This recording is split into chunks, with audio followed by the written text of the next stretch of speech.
Selamat pagi para pemirsa podcast Danau Inspirasi.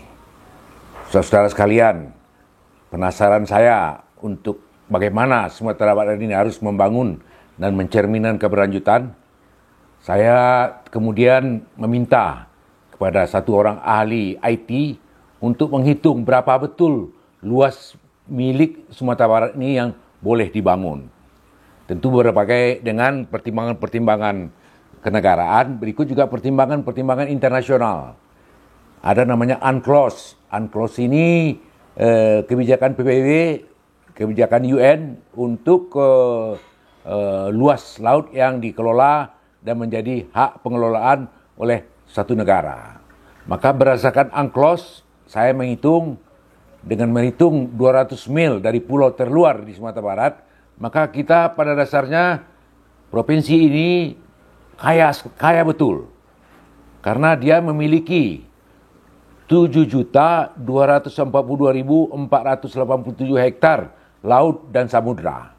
Jadi mulai dari batas bibir pantai Padang Lamun ya sampai kepada samudra, sampai kepada batas laut lepas berdasarkan UNCLOS. Total laut kita itu 7.242.487 hektar. Itu hitungannya detail dan saya percaya karena kemudian menggunakan teknologi terkini untuk menghitungnya. Ini kita hitung kira-kira 4-5 tahun yang lalu, tapi saya mendengar tidak ada perkembangan lebih lanjut dari teknologi untuk penginderaan untuk penghitungan luas ini.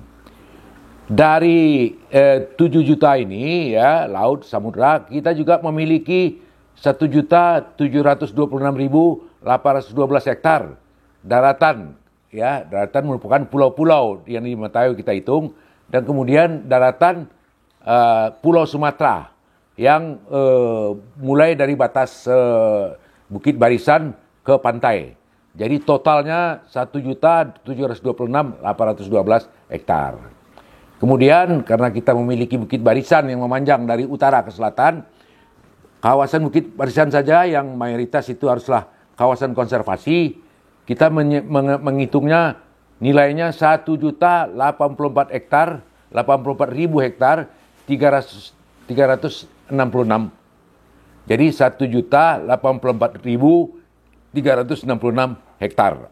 Itu kawasan konservasi Bukit Barisan yang dengan kebijakan pemerintah dari tahun ke tahun kita mengamati bahwa ada pula kebijakan boleh pinjam pakai hutan lindung, ada pula kebijakan boleh menanam tapi tidak menebang dan sebagainya dan sebagainya. Maka kita punya potensi 1 juta lebih berkaitan dengan kawasan konservasi. Kemudian menarik lagi sisanya bagian timur Sumatera Barat itu 1.408.761 hektar. Ini angka akurat para pemirsa, dan ini kita hitung sangat serius dengan teknologi computerized yang mutakhir. Maka mohon percaya dengan angka yang saya sebutkan, ya. Dan dengan basis ini maka mestinya provinsi ini kaya betul, tapi tentu perlu berstrategi membangunnya. Untuk membangun laut yang 7 juta hektar tidak bisa dengan bagi-bagi pencalang 10 PK dan disuruh melaut, tidak bisa. Kita perlu teknologi laut dan kelautan sangat serius. Dan di waktu masih pemerintahnya Pak Harto sudah dinyatakan Sumatera Barat ini, pantai Sumatera Barat ini merupakan pusat pengembangan untuk Indonesia bagian barat. Ya, sudah ditetapkan oleh pemerintah dan menjadikan Pelabuhan Bungus sebagai kawasan untuk pengembangan samudranya. Ya, tetapi saya kira kita masih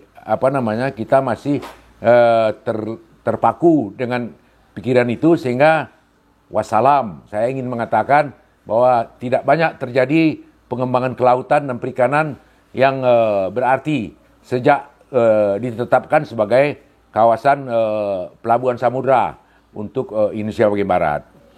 Nah, atas dasar itu maka tentunya kabupaten kota yang berbasis laut ini mulai dari pesisir selatan, Kota Padang, Padang Pariaman, Kota Pariaman, Tiku untuk Agam, Pasaman Barat, dan kemudian Mentawai mesti berpikir secara keras bagaimana menjadikan laut dan samudera ini sebagai objek peningkatan pembangunannya. Sehingga dengan demikian provinsi ini akan menjadi hub, akan menjadi titik pengembangan pembangunan kelautan Indonesia bagian barat. Ya.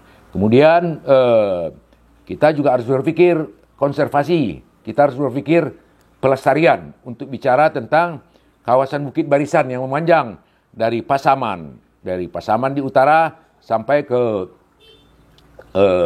Damastraya di selatan, ya, dibatas dengan laut di barat dan sampai dengan batas Riau dan Jambi di bagian timur Sumatera Barat. Nah, saudara sekalian, dengan potensi sebesar ini, saya kira gubernur dan wakil gubernur yang baru mesti kita bakali dengan cara berpikir yang harus berbeda dengan cara berpikir yang lama, yang sangat tergantung kepada proyek pemerintah, sangat tergantung kepada investasi besar dan sebagainya.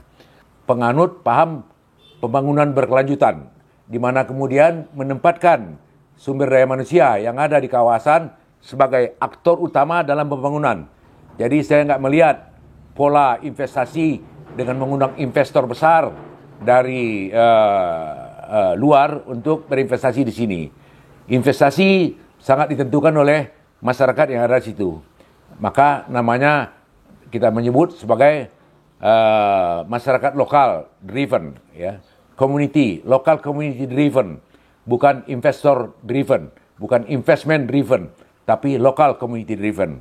Apalagi Sumatera Barat ini mengandung pendekatan adat ulayat dan ulayat laut, ya, menjadi pekerjaan yang mesti kita akan bahas dalam podcast yang nanti pada saatnya.